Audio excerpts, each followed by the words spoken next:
Okay mga kamukil, gandang hapon no. Ayan, bali 4.5 days namin sa trabaho mga kamukil no, ngayong araw. So Mati City pa rin tayo, 4 na araw at kalahati yung trabaho namin dito. So yun, natapos man namin mga kamukil. Nagbubuhos kami ngayon ng panghuling pusti, bali pang-6 na pusti ito mga kamukil sa aming tinatrabaho dito. So ito lang yung pinakamahirap mga kamukil na tinatrabaho namin, na medyo matagal-tagal. Pagkatapos nitong poste na to, medyo maayos na yung pagtatrabaho namin no? Mapadali na to kasi halos lahat more on weldings na yung trabahuin natin eh. Okay, so ayan mga kamukilo, ito yung ating forma, tubular at saka pinulik board yung ating gamit no? May nagtatanong ano daw yung kapal ng pinulik board na gamit natin. So 10mm po yan gamit namin mga kamukila na pinulik board, tapos 2x2 na tubular. Medyo mahal-mahal itong 2x2. May 1.5 by 1.5 nito mga kamukil, 1.2. Mura lang yun. Yun talaga yung madalas kong ginagamit. Napilitan ako nito mga kamukil kasi walang available na stocks na 1.5. Hirap hanapin dito sa sa Mati yung 1.5 by 1.5. Itong poste na to no? Pasukin natin sa loob mga kamukil. Ito napapansin nyo, puro hukay no? Ito yung mga dinimulis namin dito mga kamukil sa loob. Ayan no? Tapos ito yung finish product ng ating poste na sa ating forma no. Makinis na makinis siya. Pwede siyang hindi palitadahan, pero mangyayari dito mga kamukil, riribukadahan to no, para iwas kapag pagpapalitada. Ito yung isa. Tapos yan yung pangatlo, yun yung pangapat, yun yung pang-6 mga kamukil. Bali ito yung pinakahuling mabubuhusan kasi kailangan ko munang mag-file. Tapos dito gumawa tayo ng puting tie beam mga kamukil. Ito yung ginagawa natin dito. Ayan o, maliit na siya. So papunta yan dun. Dito kami naghahalo mga kamukil ng sikip sa loob no. So bukas Sabado, ang gagawin ko dito mga kamukil is pag pre-framing na ako dun sa magli-layout ako sa pinaka-second floor. Ayan, napapansin natin mga kamukil, tagos na yung 6 na poste natin dun sa pinaka taas. Tapos yung tambaka namin ng materialis mga kamukil dito lang napakalit na space. Hindi ngayong araw pumunta ako ng poblasyon no, pupurchase ako ng tubular. Yan yung ko kanina, ang mahal na mga tubular dito. Ayan na po yung itsura mga kamukil. Bali bukas titirahin ko yung pinaka second floor. Kailangan yung schedule ko dito mga kamukil, gagawin ko muna yung pinaka flooring nya, yung framing sa flooring.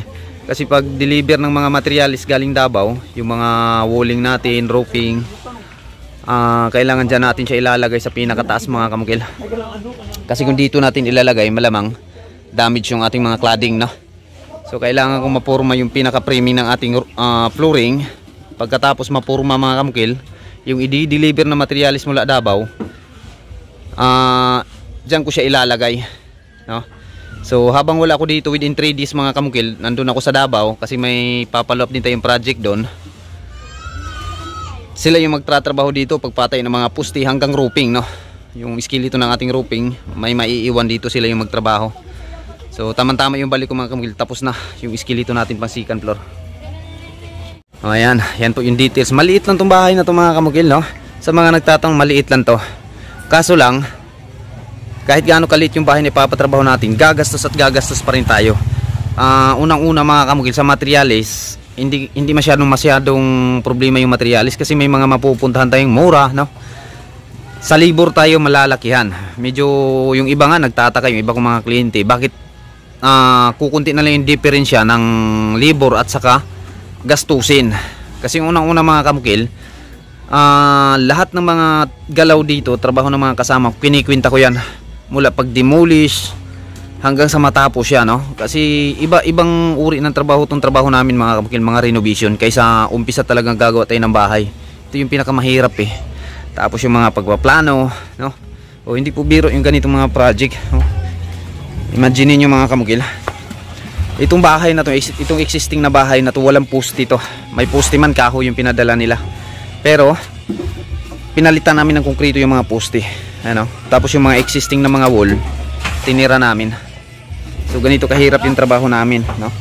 At ang pinaka disadvantage nito mga kamukil, kapag kulang sa experience o hindi masyadong eksperyensyado yung makukuha nyo, talagang masasayang lang yung gastos nyo.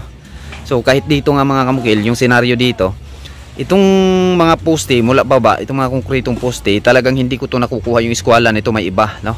Lalo na sa part dito, kasi wall to wall na yung bahay dito eh. O gustuhin ko manghabulin yung hulog, pinakatuwid na hulog niya, hindi ko magagawa kasi didikit na tayo sa kabilang wall. O kailangan mo natin sirain yung kabilang wall bago natin makuha yung tamang hulog. So hindi naman yun pwede, no? So kapag i-adjust natin, papasok natin yung poste dito sa pinakabahay ng ating tinatrabaho, liliit din yung space ng ating tinatrabaho. So ang nangyayari dito mga kamukil, may mga poste dito na talagang hindi ko na nakukuha yung hulog. Kunti lang naman yung diferensya. So ang pinaka-diskarte dito pagdating sa second floor, kasi yung second floor yung pinaka masakit sa mata tingnan dito eh. Pagdating sa second floor, kailangan nating i-layout talaga yung second floor. So yun yung gagawin ko bukas. Ako mismo yung titirada dyan sa second floor. I-layout ko muna yung pinaka-framing ng ating flooring. So pag na-layout na yan, nagawa ko na yung pinaka-framing ng ating flooring. Yung mga tinuruan ko na mga kamukil, yung trini ko na yung magpapatay ng mga poste. Eksperyensyado na yan sila mga kamukil. Kapag mula poste hanggang roofing, kaya na nila yung trabahuin yan, no? So bukas mga kamukil, abangan nyo yung ating update dito. So sa pagka ngayon, yan lang muna mga kamukil, yung ating update dito sa Mati City. Yan, 4.5 days. Bukas yung panlimang araw namin, panlimang araw at kalahati. So bukas makakakita na kayo ng second floor, no? Makapag-framing na ako, sisikapin ko isang araw to mga kamukil, tapusin ko tong ano eh, tong basta maayos lang yung panahon, hindi lang ang uulan bukas mga kamukil, sana lang, no?